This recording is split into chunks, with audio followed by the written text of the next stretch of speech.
In our lives, we live with so many relationships: father, mother, brothers, sisters, friends. All these relationships are given to us so that we can understand the great love of God. Many times, when we approach our God, we think of Him as a father.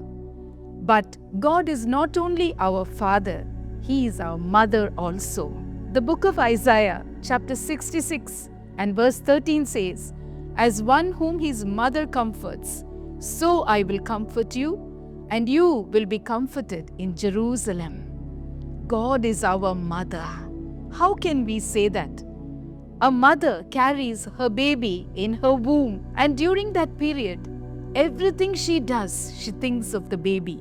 When she eats her food, when she travels, when she does any kind of work, everything is based on the welfare of the baby. Even so, the Lord says He carries us like a mother. In Isaiah chapter 46, verses 3 and 4, He says, "You are born by me from the belly, carried from the womb, and even to your old age, even to your hoar hairs, I will carry you. I have made you, I will bear you, I will carry you, I will deliver you." Not only does the Lord carry us like a mother, the Lord births us. When a mother brings her child into this world, she goes through a lot of travail and pain. But when she holds the baby in her arms, she forgets all the pain that she has gone through. Even while she is going through that travail, her thoughts are fixed on the baby that she would soon hold in her arms. The Lord births us. John's Gospel, chapter 1 and verse 13 tells us that we have been birthed not because of the will of man, but it is because of the will of our God. When He travailed immensely on the cross. And why did He go through that pain? In order to bring many sons and daughters to glory.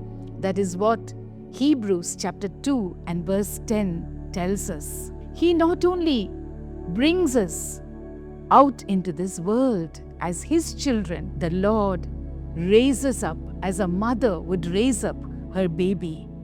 When the mother raises up a child, she endures a lot. She makes a lot of sacrifices. She molds the child so that the child will come to a good position in life.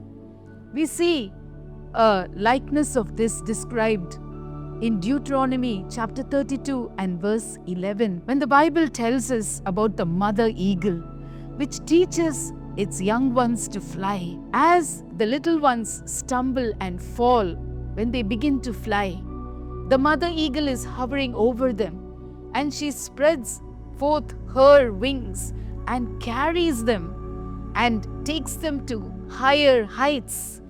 And she does this repeatedly till they learn to fly at the same height as she is flying. That is the desire of our God. He wants us to be where He is. The Lord wants to bless us and take us to heights in our lives because He loves us like a mother.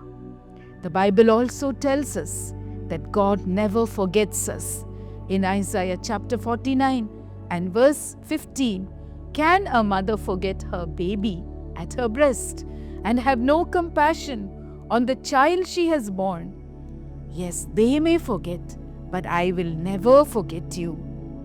I have graven you in the palms of my hands. Your walls are continually before me. The psalmist says in Psalm 56 and verse 8, God knows our wanderings. Our tears are written in His book and stored in His bottle. The Lord, He never forgets us. Not only that, the Lord comforts us just like a mother. Isaiah chapter 6 and verse 13, as a mother comforts, I will comfort you, and you will be comforted in Jerusalem. That is why the Holy Spirit is there for us. There is a name for the Holy Spirit. He is the Comforter. We read that in John's Gospel, chapter 14 and verse 16. The Holy Spirit is always beside us. He always encourages us. He always says, I am there for you. Do not worry. I will take care. I will look after you. Beloved child of God, maybe in this world you do not have a physical mother. Maybe in this world you lost your mother early. Or maybe in your life, the mother you have not really enjoyed the love of a mother from her. But whatever be your circumstance, the Lord Jesus, He is your mother. The Holy Spirit is your mother. He says, I will bear you. I will carry you even till the very end.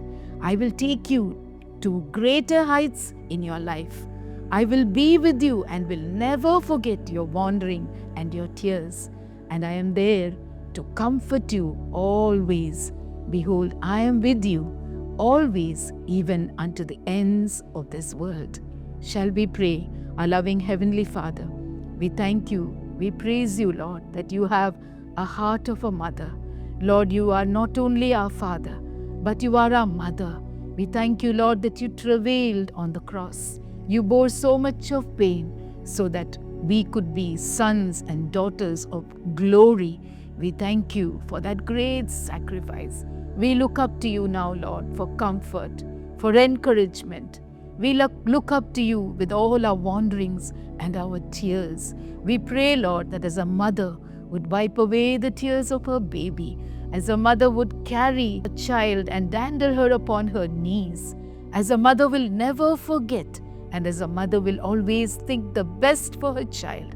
Father, we believe and we pray that with your heart of a mother, you will release, deliver us, and exalt us, Lord Jesus. Thank you, Lord, for the comfort of the Holy Spirit who is always with us and living within us, Lord. We thank you for that precious gift. We thank you for your love is being poured into our hearts, Lord, through the anointing of the Holy Spirit. Thank you, Lord, for enabling us to feel the love of a mother through you. In Jesus' name we pray. Amen.